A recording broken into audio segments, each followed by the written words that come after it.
Shalom, მოგესალმებით სიამოვნებო. ჩვენ რამდენიმე დღის წინ ვიზეიმეთ როშეშანა და სულ რამდენიმე დღეში ველოდებით ქიპურსაც. იცით, ჩვენ ყველამ კარგად როშეშანაზე ებრაელები ვიწერებით,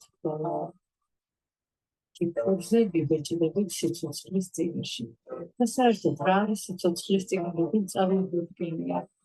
ალბათ მე პირადად ისე წარმოვიდგენია, რომ ეს არის რაღაც ასეთი წილვალე განათებული, ხატ-ხატა, სუფთა თეთრი, ხომ ასეთი დარაჭუჭყიანი, ძველი და დაჭლეტილი წიგნი. და საერთოდ რა უნდა გააკეთოს ადამიანი იმისთვის, რომ ნამდვილად ჩაეწეროს სიცოცხლის წიგნში.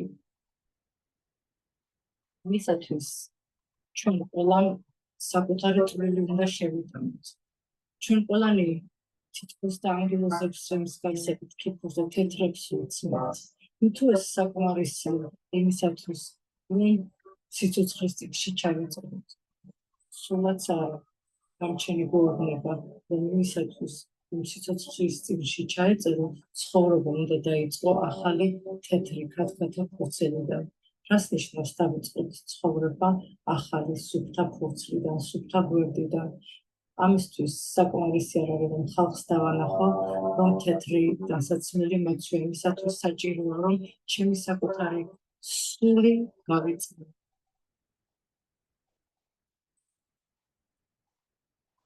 სულის გაწმენდა რას ნიშნავს? როდესაც ადამიანის სული ჭკვიანია, თითქოს და გულზე ლოდაც აწევს მთელი ის წუხური, რაც გააჩნია და რაც დაუბრუნებია მთელი ცხოვრების განმავლობაში სხვა ადამიანების მიმართ. მოსწავლიან ებრაელი ბრძენები, რომ ქიფურზე გვეპატიება მხოლოდ ის ცოდვები, რომელიც დაკავშირებულია ადამიანსა და გამჩენს შრომასა, რომ დაუშვათ თორით დადგენილი ამა თუ იმ მიცვების შესრულება და შეუსრულებლობა. ხოლო ის, რაც დაკავშირებულია სხვა ადამიანებთან, სხვა ებრაელებთან, თუკი ჩვენ სხვებს არ ვთხოვთ პატიებ და სხვებს არ ვაპატიეთ, არ გვეპატიება.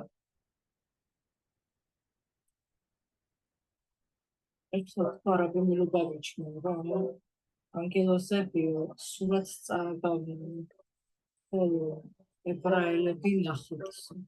სურათზე რამდენად სუსტად უნდა იყოს გამოსახული, ის რაც გადაიღეს, შეიძლება გუშებილი იყოს, ხო?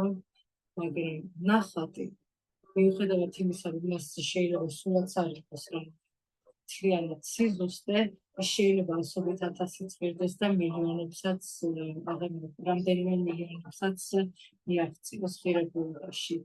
გამჩენი კითხულობს ჩვენ აზრებს, მას უნდა ჩვენი გული, მას უნდა რომ ჩვენ პატიება ვუთხოვოთ სხვებისგან და სხვებსაც ვაპატიოთ.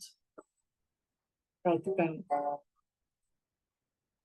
ეს წუთი, რომელიც პროექტის წლების განმავლობაში შეიძლება ავადმყოფობაც გადაიქცეს შესრულებასგან.